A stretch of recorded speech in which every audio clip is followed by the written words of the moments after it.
El Renacimiento es una época artística que da comienzo a la Edad Media, entre el siglo XV y el siglo XVIII. Trataba de recuperar armonía y prestigio a los modelos antiguos, Roma y el Imperio Romano. Alejarse de las fórmulas medievales hacia un renacer del norte. Los artistas nórdicos trataban de reconciliar la tradición y la espiritualidad con la experimentación, mientras también tenían nuevos desafíos. La experimentación trataba un verismo en escenas a partir de la observación, como es el ser humano, el paisaje o un ser veraz, el conocimiento científico con la perspectiva y anatomía y el conocimiento matemático. También los ideales clásicos de belleza que representan un vínculo con la divinidad. El norte tenía un sentido de espiritualidad, mientras que el sur siempre estaba arraigado hacia lo religioso. La creación de Adán es un fresco en el techo de la Capilla Sixtina, pintado por Miguel Ángel alrededor del año 1511, teniendo en cuenta que esta obra tardó entre 3 o 4 años en ser terminada. El tamaño es de 4.8 metros por 2.3 metros. Los materiales son pintura y yeso. Esto ha sido hecho en el periodo del Renacimiento. En el análisis formal de la obra, encontramos líneas horizontales que componen el techo de la Capilla Sixtina, mientras que los cuerpos están ubicados en diagonal, lo cual traduce un protagonismo importante en la obra por parte de los cuerpos. En cuanto al color, los tonos rojos se ubican en la manzana detrás del protagonista o uno de los protagonistas, que es Dios, y sus ángeles están en la parte de atrás de Dios entre la manzana. Por el contrario, el azul y el verde en la montaña donde está Adán y el agua al fondo para describir el paraíso en donde nace toda la historia de Adán. En cuanto a la composición, tres términos horizontales. El centro es donde se está narrando la creación de Adán. La ubicación de Dios está más arriba de Adán, para entender que es un ser superior. En su brazo izquierdo hay una figura femenina. Por el contexto, podríamos vincularla a Eva, quien es la pareja de Adán. Contextualizando históricamente, la creación de Adán nos muestra el humanismo como desplazamiento de la teología y cómo la divinidad nos afecta. El énfasis en este caso es el ser humano.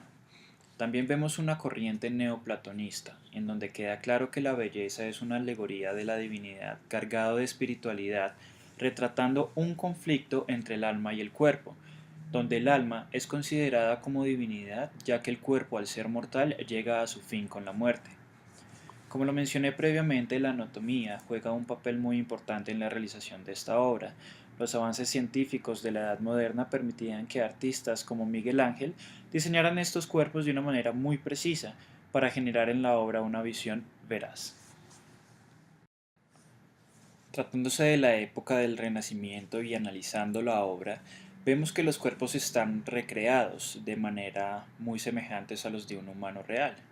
Teniendo en cuenta que los retos de los artistas del norte en esta época era la belleza y la veracidad, vemos que los cuerpos están diseñados de acuerdo a la anatomía humana. Podríamos concluir que la semejanza del cuerpo de Adán con la anatomía humana denota la creación del hombre a imagen y semejanza de Dios. El movimiento de la Ilustración surgió en Francia en el siglo XVII y defendió el dominio de la razón sobre la visión teocéntrica que dominó el escenario europeo desde la Edad Media. Según los filósofos de la Ilustración, esta manera de pensar tenía el propósito de iluminar la oscuridad que rodeaba a la sociedad. Los pensadores que defienden esas ideas creían que el pensamiento racional debía ser llevado adelante sustituyendo las creencias religiosas y el misticismo que, según ellos, bloqueaba la evolución del hombre. El hombre debería ser el centro y pasar a buscar respuestas para las cuestiones que hasta entonces eran justificadas apenas mediante la fe. El apogeo de este movimiento llegó a ser conocido como el siglo de las luces. La Ilustración fue más fuerte en Francia, donde influyó en la Revolución Francesa a través de su lema Liberté, Égalité y Fraternité. También tuvo influencia en otros movimientos sociales como la independencia de las colonias inglesas en América del Norte. Es una obra de Jacques-Louis David, realizada en 1784 antes de la Revolución Francesa. El cuadro tiene una dimensión de 330 por 425 centímetros y se conserva en el Museo del Louvre. Se le considera el paradigma de la pintura neoclásica. En él se representa el saludo romano, con el brazo extendido y la palma hacia abajo. El tema de la pintura tiene una perspectiva extrema patriótica y neoclásica. Más tarde se convirtió en modelo a seguir por futuros pintores, aumentó la fama de su autor y le permitió mantener a sus propios estudiantes. El tema de la obra es el cumplimiento del deber por encima de cualquier sentimiento personal. Representa a los Horacios romanos, quienes estaban destinados a la guerra contra los curacios, también trillizos masculinos, para resolver la disputa entre los romanos y la ciudad Alba-Dalón. En cuanto a los colores, se intenta buscar un equilibrio, al modo clásico, entre cálidos y fríos, sin crear focos determinados. La luz proviene de la zona izquierda reforzando los volúmenes y de esta manera su sensación escultórica. Se rehuye de los contrastes excesivos que hagan perder la claridad a la escena, conectándose con el fondo oscuro que más que dar emoción a la escena, la cierra en profundidad colocándola sobre el primer plano. Predomina la primera sobre el segundo, en un nuevo intento de alejarse de la pintura visual del arte barroco. Las figuras se perfilan con toda nitidez sobre el fondo oscuro y vacío, dándoles una apariencia escultórica, como si nos encontráramos ante un relieve. Existe una voluntad de detalle, así como un fuerte interés por texturas. La perspectiva es lineal y remarcada por las líneas de fuga de los baldosines. La arquitectura del fondo, unida a las sombras bien remarcadas, crea un espacio casi teatral en donde actúan los personajes sin que exista detalles o decoraciones que nos puedan distraer. Los personajes adoptan posturas teatrales, algo grandilocuentes, lo cual sería explicable si pensamos en el carácter moralizante del lienzo. Sus gestos son rotundos, en los hombres decididos por la patria, mientras que las mujeres podemos observar posturas más curvilíneas y melancólicas, que nos traen a la memoria el mundo de los sentimientos. En todas las figuras humanas encontramos una evidente idealización. Más que personas reales, parecen actores que encarnan determinados arquetipos o ideas, siendo más importante el grupo que cada uno de las individualidades. J-Louis David fue un pintor francés de bastante influencia en el estilo neoclásico. Buscó la inspiración en los modelos escultóricos y mitológicos griegos, basándose en su austeridad y severidad, algo que cuadraba con el clima moral de los últimos años del antiguo régimen. David llegó a ser un importante participante de la Revolución Francesa, así como amigo del principal líder de las artes bajo la República Francesa. Tuvo diferentes y destacados alumnos, entre los que se destacan Antoine Gingras, Annie Louis, entre otros. Esto le hizo ser el pintor más influyente del arte francés del siglo XIX, especialmente en las pinturas académicas. Para hablar de lo sublime consiste fundamentalmente en una grandeza, o por así decirlo, una belleza extrema, algo inmenso, que en este caso puede llevarnos a pensar en la divinidad y no necesariamente sobre algo religioso. 94,8 centímetros. En este momento la localización es en Kunsthal de Hamburgo, en Hamburgo, Alemania. En el análisis formal del caminante sobre el mar de nubes, en el color principalmente vemos un alto contraste entre las rocas con la cascada y el cielo. Las rocas tienen un color similar al atuendo del caminante, en el sentido en el que contrastan igual con la cascada y el cielo. En la línea nos encontramos con líneas diagonales y horizontales. Las líneas horizontales ayudan a la composición de la obra y le brindan equilibrio. Las líneas diagonales las vemos en las rocas grandes en la parte inferior, las cuales están completamente opuestas, y las líneas diagonales que podemos observar en las montañas, otorgando a la obra perspectiva. De esta manera también damos mayor profundidad al paisaje que está viendo el caminante, haciendo de la naturaleza el protagonista de lo sublime en esta obra. Gracias a la textura podemos encontrarnos con un mar mucho más fuerte y salvaje, que contrasta con el paisaje calmado del cielo y las montañas al fondo. Esto también le da un toque sublime a la obra y nos ayuda a que la belleza sea un poco más extrema. Hay tres términos que le otorgan la organización en la obra: el cielo, las montañas junto al mar y las rocas sólidas. Es importante entender que la obra de Friedrich tiene un trasfondo secular, entendiendo que la obra hace énfasis en vivencias subjetivas frente a realidades objetivas. El hombre, protagonista de la obra, se puede interpretar como el mismo Friedrich en uno de sus viajes, descartando la posibilidad de cualquier interpretación religiosa. Teniendo en cuenta el romanticismo, es una tematización de la existencia humana y la naturaleza en un trasfondo secular, haciendo referencia también a lo sublime. También pues hacemos referencia a las emociones, la interioridad y el misticismo, que eran uno de los aspectos que más se trataba dentro de los finales del siglo XIX. Es un estilo artístico creado a mediados de 1910 como respuesta al realismo y apoyado por la aparición de la fotografía, que provocó una crisis en el arte figurativo, siendo esta una de las manifestaciones más significativas del siglo XX. Designa a la vez dos formas diferentes de arte no figurativo, acentuando los aspectos cromáticos, formales y estructurales, resaltando su valor y fuerza expresiva, sin tratar de imitar a modelos o formas naturales. New York 1 es una obra del gran artista Piet Mondrian. Data de la fecha de 1942, perteneciente al estilo neoplasticismo del género abstracto. Está hecha en aceite y lona. Sus dimensiones son de 114,2 por 119,3 centímetros. Actualmente está ubicada en el centro de Georges Pompidou, en París, Francia. New York 1 es una obra del gran artista Piet Mondrian. Data de la fecha de 1942, perteneciente al estilo neoplasticismo del género abstracto. Está hecha en aceite y lona. Sus dimensiones son de 114,2 por 119,3 centímetros. Actualmente está ubicada en el centro de Georges Pompidou, en París, Francia. La ciudad de Nueva York 1, o más bien la serie de obras que luego se unieron bajo el título Ciudad de Nueva York, marca el comienzo de una nueva fase en el trabajo de Mondrian. Las líneas negras han desaparecido junto con los rectángulos de color primario, que desde la composición de 1918, planos de color con contornos grises habían formado una totalidad plana de colores primarios, amarillo, pero también rojo y azul, atraviesan el lienzo cuadrado entretejiéndose entre sí. En su mayor parte las líneas amarillas se cruzan con las de otros colores, pero aquí y allá de una manera muy sutil. Las líneas rojas y azules cruzan el amarillo. Sin embargo, este estilo no da lugar a un espacio ilusorio.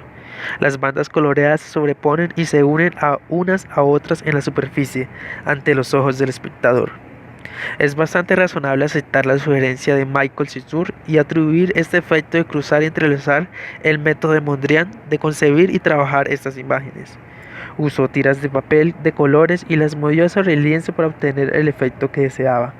De esta manera casi automáticamente introdujo los cruces y la sugerencia de banda de colores entrelazadas. Esta técnica fue una de las razones del cambio en el estilo y la forma de trabajar de Mondrian, después de su llegada a los Estados Unidos, del mismo modo que la técnica Paulis Coolidge marcó una transición entre las fases analítica y sintética del cubismo de Picasso. La otra razón para el cambio que algunos de sus seguidores europeos han considerado es una desviación de sus propios principios. Fue la liberación interna que sintió después de su traslado a Estados Unidos. La atmósfera que se encontró allí no estuvo llena en todo momento con una sensación de amenaza y temor, sino con una sólida confianza en la victoria final sobre la tiranía que había expulsado a Mondrian de París.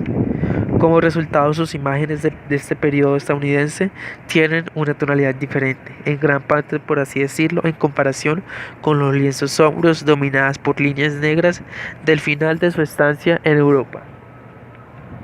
Además del vigoroso ritmo alegre de estas pinturas, hay un nuevo sentimiento de armonía que Mondrian solo pudo haber aprendido en su nuevo entorno, el ritmo de la metrópolis moderna.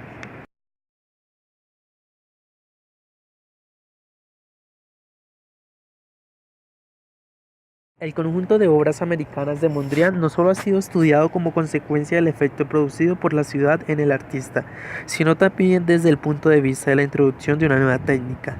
Las gruesas líneas negras que delimitaban los campos de colores en sus obras anteriores fueron sustituidas por un nuevo material que rompía con el principio de planitud y que facilitaba su trabajo: la cinta adhesiva de colores. La reversibilidad de la cinta le permitía modificar su colocación sobre el lienzo blanco hasta lograr situarlas en los lugares que le parecían más satisfactorios y compensados para la composición. A su esfuerzo preliminar por descubrir la armonía entre superficie, forma y color, se unió entonces un lenguaje más dinámico. La fase final consistía en reemplazar las cintas por líneas de colores pintadas. Por esta operación solo la llevó a cabo en una de las obras de la serie New York City. Las demás se quedaron inacabadas y por tanto deben ser consideradas obra en proceso de elaboración, conformada por lo que Christopher Green ha definido acertadamente como una decisión suspendida.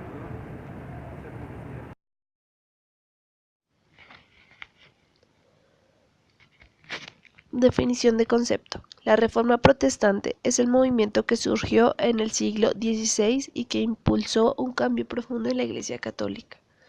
Los protestantes se oponían al dominio del Papa sobre toda la comunidad cristiana y buscaban que la Iglesia retomara las raíces del primer cristianismo, encabezada por el sacerdote Martín Lutero.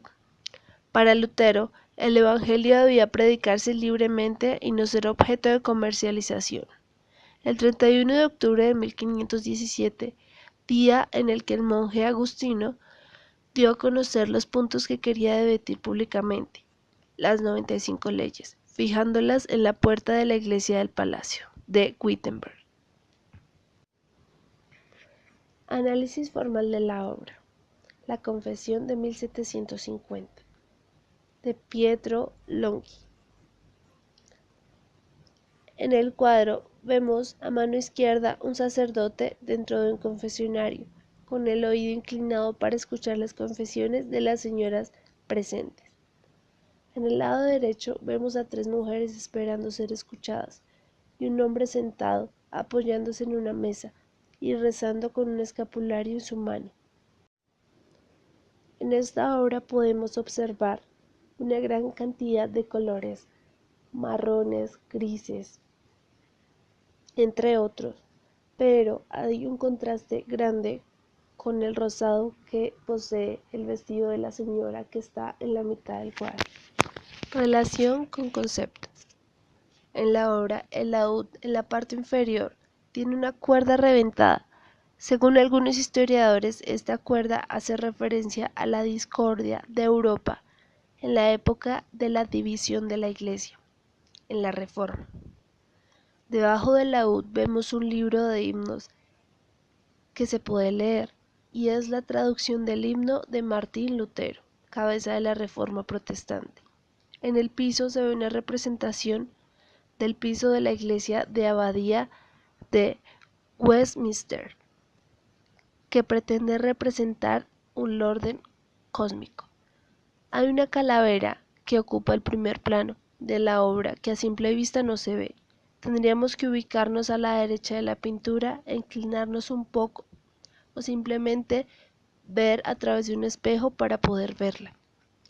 Es una imagen anamórfica, conocida como símbolo de la muerte. Y en el tercio superior izquierdo vemos un Cristo crucificado detrás de la cortina. Holbein representa los elementos terrenales en una forma muy fiel y muy real, pero los elementos trascendentes son difíciles de observar por la forma en que están representados. Estos 2 elementos escondidos representan los límites de la vida terrenal, visión terrenal, del conocimiento del hombre y de la inevitable muerte, pero también la promesa del sacrificio de Cristo en la cruz. Gracias a esta pintura, Holbein se convirtió en el pintor del rey de Inglaterra, Enrique VIII. Definición de concepto. La Contrarreforma, 1545. La respuesta de la Iglesia Católica a la Reforma Protestante fue conocida como la Reforma Católica e incluyó la reafirmación de su doctrina milenaria, la consagración del pan y del vino como el cuerpo y la sangre de Cristo, y la veneración de las reliquias y las imágenes iconográficas como prácticas cristianas, entre otros puntos. La Iglesia encaramaba una contrarreforma en la que ponía de manifiesto sus ideales, volviendo más estrictas las condiciones a cumplir por los fieles para pertenecer a esta comunidad, por ende, para alcanzar la salvación y ampliando sus actos sacramentales. Esta contrarreforma reavivó la llama de las devociones, surgiendo órdenes monacales y animándose a otras ya vigentes, como las Carmelitas Descalzas y la Compañía de Jesús. Definición formal de la obra. Los embajadores, de Hans Holbein el Joven, de 1533. La pintura conmemora a Jean de Dintenbel, ubicado a la izquierda, embajador de Francia en Inglaterra, y su amigo Georges de Selve, ubicado a la derecha, que actuó en varias ocasiones como embajador de Francia en la República de Venecia. La obra tiene el alto contraste de colores, como lo son el verde, el marrón, el rojo, y cada uno de ellos tiene un significado especial. Jean de Dintenbel está representado como un joven rico y exitoso, con su capa forrada en piel y sus ropas de terciopelo y satín. Sostiene una daga que en la funda lleva su edad, 29 años. Y en la derecha, Georges de Selve, vestido con una capa de piel, y su codo se apoya en un libro que también lleva su edad, 25 años. En la pintura también observamos objetos que contienen un amplio significado, como encima de la mesa objetos de astronomía, y en la parte inferior vemos cosas que son mundanas, como un globo terrestre, un laúd, un libro de aritmética, un libro de himnos. En la parte superior tenemos la representación celeste y en la inferior la terrestre. Relación con concepto. En esta obra podemos ver las distintas clases sociales expresadas a través de las mujeres, que ha sido un constante en las iglesias. La mujer que está confesándose tiene una capa negra en símbolo de luto por el pecado cometido. Y vemos una clase social media. La mujer de vestido rosa se le ve imponente, de clase social alta. Su mirada nos observa, casi que puede juzgarnos. Está totalmente erguida, a comparación de las otras, ella expresa superioridad. En cambio, la mujer del tercio inferior derecho se le ve humillada, con sus ropas desgastadas y clamando misericordia. Podemos insinuar su clase social, en comparación a la de las otras, es muy inferior. El confesionario apareció por primera vez durante el Concilio de Trento, convocado por el Papa Pablo III, y que transcurrió en los años 1542 y 1562 en la Contrarreforma. Se colocó una rejilla para evitar que el confesor y los penitentes intimaran demasiado. Hasta el momento, el sacramento se realizaba sin ninguna barrera física, buscando un lugar reservado y discreto para entrar en intimidad.